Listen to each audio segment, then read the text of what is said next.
हरे कृष्णा। आज हम छठे अध्याय का 10वां श्लोक पढ़ेंगे। योगी युज्जीत सततम आत्मनं रहसि स्थितत एकाकी यच्चित आत्मा निराशी अपरिग्रह। अर्थात योगी को चाहिए कि वह सदैव अपने शरीर, मन तथा आत्मा को परमेश्वर में लगवाए, एकांत स्थान में रहे और बड़ी सावधानी से अपने मन को वश में करे। उसे समस्त आकांक्षाओं तथा संग्रह भाव की इच्छाओं से मुक्त होना चाहिए। भगवत गीता हमें तरह तरह से भक्ति में कैसे आगे बढ़ना है, जीवन को कैसे सफल रूप से जीना है, इसके बारे में गाइड करती है। ये श्लोक भी हमें अनेक सजेशंस दे रहा है। हमें चाहिए कि इसको हम पढ़ें, सुने, समझें और जहां तक हो सके अपने जीवन में अपनाएं, ताकि हमें आध्यात्मिक सफलता प्राप्त हो सके। भगवान बता रहे हैं कि जो भक्त है उसे सदैव अपने शरीर, मन और आत्मा को परमेश्वर में लगाना चाहिए। अब जो शरीर है इसको हम परमेश्वर में कैसे लगाएं? इसका मतलब ये नहीं कि हमारे अंदर से कोई ज्योति निकलकर भगवान के अंदर मर्ज हो जाएगी, वो नहीं है। शरीर को भगवान में लगाने का मतलब है कि हम अपने शरीर से भगवान की सेवा करें,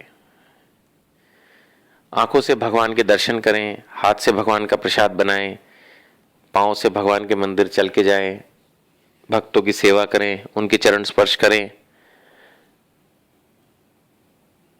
भगवान की दिए हुए फूल उनको सूंघें, भगवान के लिए अनेक अनेक भोग बनाएं, उनके लिए कोई ज्वेलरी बनाने का प्रयास करें, कोई उनको फल फ्रूट का भोग लगाने की कोशिश करें, कुछ काम करें एक्चुअल फिजिकल। अगर हम ये सोचते हैं कि भाई अपने मन से ही हम सोचते हैं कि भगवान सबसे ऊपर हैं, भगवान के लिए हम सब, हमारा तो सब कुछ भगवान का है, बट एक्चुअल फिजिकल सेवा हम नहीं करते या सोचते हैं कि इसकी जरूरत नहीं है, तो भगवत गीता ये एडवाइस कर रही है कि हमें अपने शरीर को परमेश्वर में लगाना चाहिए। अर्थात हमें एक्चुअल फिजिकल सेवा भगवान की करने की कोशिश करनी चाहिए। इसी तरह से दूसरी बात ये आ रही है यहां पर कि मन और आत्मा को परमेश्वर में लगाएं। मन तथा आत्मा को परमेश्वर में लगाने का मतलब यह है कि मन जो इच्छाओं का केंद्र बिंदु है, हर समय कुछ ना कुछ इच्छा रहती है, तो मन में हम ऐसा अपना स्वभाव बनाने का प्रयास करें कि मन में हर समय यही इच्छा आए बार बार कि क्यों ना भगवान के दर्शन जाके किए जाएं, भक्तों के दर्शन किए जाएं, भगवान की सेवा की जाए, भगवान के लिए नई ड्रेस लाई जाए, भगवान के लिए अच्छे फूल लाए जाएं, भगवान को सुंदर सजाया जाए, भगवान के सजे हुए सुंदर मंदिरों को जाके देखा जाए, भगवान का शुद्ध कीर्तन सुना जाए, भगवान के नामों का जप किया जाए, दान किए जाए, तपस्या किए जाए, व्रत किए जाए। अगर हम इस तरह की इच्छाएं धीरे धीरे मन में डेवलप करते हैं तभी तो भक्त बनेंगे। सिर्फ बोलने से या दिखावा करने से थोड़ी भक्त बन जाएंगे। नेचुरली भगवत गीता तो उन्हीं के लिए है ना, जो धीरे धीरे इंसान बनना चाहते हैं, हैवान बनना चाहते हैं, उनके लिए तो है नहीं। कैसे हमें धीरे धीरे धीरे धीरे तमोगुण से रजोगुण पार करते हुए सतोगुण में जाना है और फिर शुद्ध सतोगुण में जाना है, भक्त बनना है, यही तो गाइडेंस अवेलेबल है भगवत गीता में। तो हमें अपने मन को, शरीर को धीरे धीरे भगवान की सेवा में लगाना होगा। तभी तो, जब तक हम भगवान से खुद को जोड़ने की इच्छा नहीं करेंगे, हम ये सोचेंगे भगवान तुम दूर ही रहो, हफ्ते में 15 दिन में जब कभी टाइम मिलेगा 2 मिनट आके दर्शन कर लूंगा, बस इससे ज्यादा नहीं होता। मुझे अपने बीवी को भी देखना है, बच्चों को भी देखना है, रोटी भी कमानी है। अगर हम इसी तरह की मेंटालिटी रखेंगे तो फिर नहीं होगा। आमतौर पर ऐसे लोगों को जब इस तरह के श्लोकों के बारे में बताया जाए तो वो ये क्रॉस क्वेश्चन कर देते हैं कि भाई इसका मतलब क्या हम अपने बीवी बच्चों का देखभाल ना करें, बिजनेस ना करें, सब कुछ छोड़ के मंदिर में बैठ जाएं?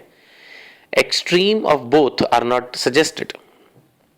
ना तो भगवत गीता ये सजेस्ट कर रही है कि आप सब कुछ छोड़ के मंदिर में बैठ जाओ, ना भगवत गीता में यही कहीं लिखा है कि कर्म फिलॉसफी के अनुसार आप सिर्फ पैसा कमाओ और ऐश करो, यही कर्म है। कुछ लोग ये भी हमें बताते हैं कि भगवत गीता में तो ऐसा लिखा है कि बस अपना कर्म किए जा। कर्म करने का मतलब बस ऐश किए जा, यही कर्म है। जब टाइम मिले तब ऐश कर, बाकी सारा टाइम पैसा कमा। ये तो भगवत गीता में नहीं लिखा, हम सॉरी। तो हमें समझना होगा, भगवत गीता से ही पढ़ के बता रहा हूं मैं कि भगवत गीता ये कह रही है कि धीरे धीरे धीरे धीरे हमें अपने शरीर, मन और आत्मा को परमेश्वर में लगाना होगा अगर हम रियली भक्ति में प्रोग्रेस करना चाहते हैं। इस श्लोक में और जो सजेशंस दिए गए वो हैं कि हमें एकांत स्थान में रहना है। एकांत स्थान का मतलब ये नहीं कि हम कहीं जंगल में जाके रहना शुरू कर दें। एकांत स्थान में रहने का यहाँ पर तात्पर्य श्रील प्रभुपाद अपने पर्पट में बता रहे हैं कि जो लोग बिल्कुल भक्ति से विहीन है, शराबी, कबाबी, शबाबी है, उन लोगों से हमें थोड़ा डिस्टेंस रखना चाहिए। अगर हमारे बिजनेस के लिए, नौकरी के लिए जरूरी है तो उतना जितना जरूरी है संपर्क रखें। बाकी बहुत ज्यादा ऐसे लोगों से घुलना मिलना ठीक नहीं होता, क्योंकि जो जैसा है, जैसा संग करोगे वैसा ही आपके अंदर भी रंग चढ़ेगा। तो अगर हम ऐसे लोगों का संग करते हैं तो कहीं ना कहीं हमारी भक्ति भी खराब होने का डर रहता है। तो ऐसे लोगों से आप रिस्पेक्टफुली उनको ट्रीट करें। इसका मतलब नहीं कि उनकी डिसरिस्पेक्ट करें। हम पहले पढ़ चुके हैं पंडिता समदर्शिना। तो हमें हर व्यक्ति के अंदर सेम आत्मा को देखना है और उसकी उतनी ही रिस्पेक्ट करनी है और मन से ये प्रार्थना भी करनी है कि वो भी हमारे पाथ पर आ जाए, आज नहीं तो कल। लेकिन हमें ऐसे व्यक्तियों से बहुत ज्यादा संग करने की जरूरत नहीं है। जो लोग नॉनवेज खाते हैं, ड्रिंक करते हैं, 4 नियम तोड़ते हैं, ऐसे लोगों से संबंध नहीं बनाने चाहिए। दूर रहिए उनसे, जितना जरूरी है उतना मिलिए। ज्यादा संग भक्तों का कीजिए ताकि उनके संग से आपकी भक्ति भी इंप्रूव हो। तो यहां पर इस लाइन का ये अर्थ है एकांत स्थान में रहें। इसका मतलब उन लोगों से दूर रहें और भक्तों का संग करें।